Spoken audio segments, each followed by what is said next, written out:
नमस्कार, मैं तृप्ति Bhatnagar, energy healer एवं कोच। स्वागत करती हूँ आपका अपने शो हर दिन कुछ कहता है में जानने के लिए दिसंबर 30 का खास पाठ।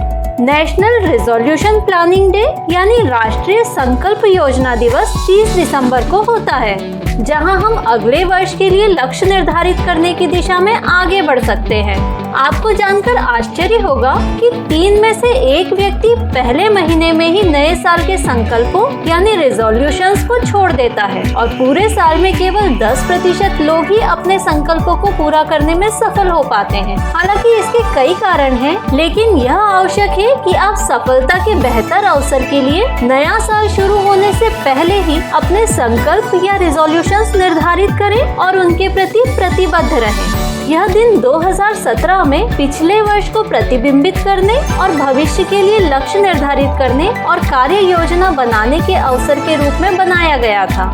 यह अपने दोस्तों और परिवार के सदस्यों को अपने सपनों की दिशा में काम करने में एक दूसरे का सहयोग करने के लिए एक साथ लाता है। नए साल के लिए संकल्प लेने की प्राचीन परंपरा 4000 साल पहले बेबीलोन के अकीतू त्योहार पर शुरू हुई थी। बेबीलोन वासियों का मानना था कि यदि संकल्प बनाएं और उन्हें पूरे किए जाएं, तो देवता प्रसन्न होते हैं। 153 ईसा पूर्व में भगवान जेनेस के सम्मान में 1 जनवरी को रोमन सीनेट द्वारा नए साल की शुरुआत के रूप में घोषित किया गया था। जेनेस 2 चेहरों वाले यानी जो समय में पीछे और आगे दोनों तरफ देखने की क्षमता रखते थे, यानी एक वर्ष के अंत और दूसरे वर्ष की शुरुआत का प्रतीक थे। लेकिन 100 साल बाद 46 ईसा पूर्व में 1 जनवरी को जूलियस सीजर द्वारा आधिकारिक और प्रभावी बनाया गया। बेबीलोनियों की तरह रोमन भी अपने देवता जेनेस से प्रतिज्ञा करते थे।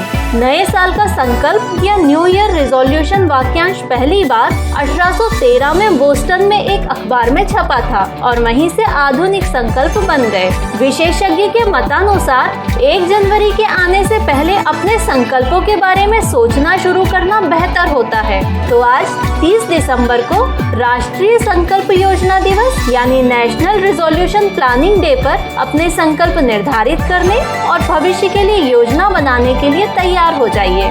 और अंत में, क्या आप जानते हैं 30 दिसंबर 1943 को स्वतंत्रता सेनानी सुभाष चंद्र बोस ने पोर्ट ब्लेयर में भारत की आजादी का झंडा लहराया था और 30 दिसंबर 2006 को इराक के पूर्व तानाशाह सद्दाम हुसैन को फांसी दी गई थी।